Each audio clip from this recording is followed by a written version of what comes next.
తెలంగాణలో party meeting అంటే స్వచ్ఛందంగా వచ్చే కార్యకర్తలు తెలుగుదేశం పార్టీ కార్యకర్తలు అని చెప్పి ఒక ఆయన రాస్తా ఉండు. సో తెలంగాణ రాష్ట్రానికి ఇప్పుడు ఏం అవసరం ఉంది, ఏం కథ, నిన్నటి సభ, ఈ వివరాలన్నీ ఒకసారి చూసేటువంటి ప్రయత్నం చేద్దాం.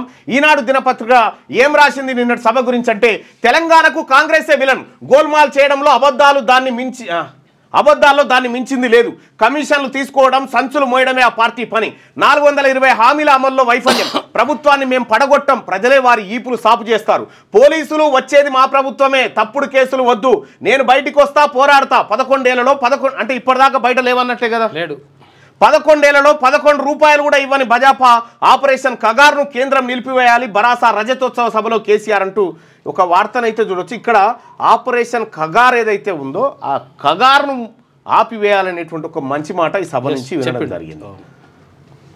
తెలంగాణకు ఆనాడైనా ఈనాడైనా ఏనాడైనా నంబర్ 1 విలన్ కాంగ్రెస్ పార్టీ అయినని భారత రాష్ట్ర సమితి అధినేత కల్వకుంట్ల చంద్రశేఖరరావు ధ్వజమెత్తారు. తెలంగాణను 1956లో బలవంతంగా ఆంధ్రాలో కలిపింది, 1969 ఉద్యమ సమయంలో తెలంగాణ బిడ్డలను పిట్టల్లా కాల్చింది కాంగ్రెసేనని విమర్శించారు. గోల్మాల్ చేయడంలో, అబద్ధాలు చెప్పడంలో కాంగ్రెస్ నాయకుల్ని మించిన వారు లేరని దుయ్యబట్టారు. ప్రజలు కాంగ్రెస్ను నమ్మి ఓట్లేస్తే అది నిండా మోసం చేసిందని విమర్శించారు. బరాసా రజతోత్సవ సందర్భంగా హనుమకొండ జిల్లా ఎల్కతుర్తిలో ఆదివారం నిర్వహించిన బహిరంగ సభలో కేసీఆర్ ప్రసంగించారు. పహల్గామ్ ఉగ్రదాడిలో చనిపోయిన వారికి సంతాప సూచకంగా సభ ఆరంభంలో 1 నిమిషం మౌనం పాటించారు. అనంతరం కేసీఆర్ ప్రసంగం ప్రారంభించారు. ఇక్కడ కాంగ్రెస్ విలన్ అని చెప్తా ఉన్నారు. ఇదే 2014లో కేసీఆర్ గారు ఎన్నికల గోదాలోకి దిగేటువంటి సమయంలో పొన్నాల లక్ష్మయ్య గారు పిసిసి చీఫ్గా ఉండే ఆయన ఇప్పుడు ఈ సభలో పక్కకే ఉన్నాడు. అంటే ఇదే ఇక్కడ మనల్ని పార్టీల వైపు చూపిస్తూ ఉంటారు. మనం చూడాల్సింది పార్టీలను కాదు, వీళ్ళని చూడాలి. ఎస్, కాంగ్రెస్ పార్టీ చెప్పాలంటే బీసీల విషయంలో ద్రోహమే చేసింది. ఇదే కాదు, బీసీల విషయంలో ద్రోహమే చేసింది కాంగ్రెస్ పార్టీ. ఎందుకంటే జనాభా లెక్కలను, కులగణనను నిలిపివేసిన ఘనత కాంగ్రెస్ పార్టీదే. కులగణనను నిలిపివేసి బీసీలకు రిజర్వేషన్లు ఇవ్వకుండా అడ్డుకొని 1992 తర్వాత జనతా సర్కార్ వస్తే తప్ప బీసీలకు రిజర్వేషన్లు రాలే. మొన్న ఈడబ్ల్యూఎస్ కోటాకు మద్దతు ఇచ్చింది కాంగ్రెస్ పార్టీ. ఆ విషయంలో విలనే. కానీ మీరేం సొక్కమోలు కాదు, మీరు కూడా అదే.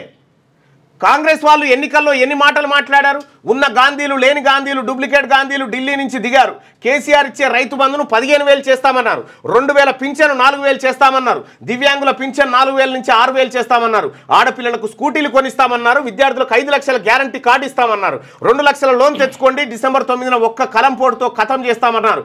మరి వాళ్ళు ఇవన్నీ చేశారా లేక మీకే తెలుసు లేదా అనేది మీకే తెలుసు అని చెప్తా ఉన్నారు.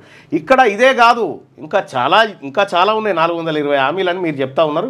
420 ఇంకా తక్కువ, దానికి సంఖ్య కలిపి చేసిరు. కానీ ఒక మాట అయితే కేసీఆర్ గారు ఈ వేదిక నేను చెప్తా ఉన్నా, మీరు అధికారంలో ఉన్నప్పుడు ప్రభుత్వ ఉద్యోగులకు ఎప్పుడు జీతం వస్తుందో తెలియదు, కానీ కాంగ్రెస్ పార్టీ అధికారంలోకి వచ్చినప్పుడు ఇప్పుడు 1వ తారీఖు జీతాలు వస్తాయి.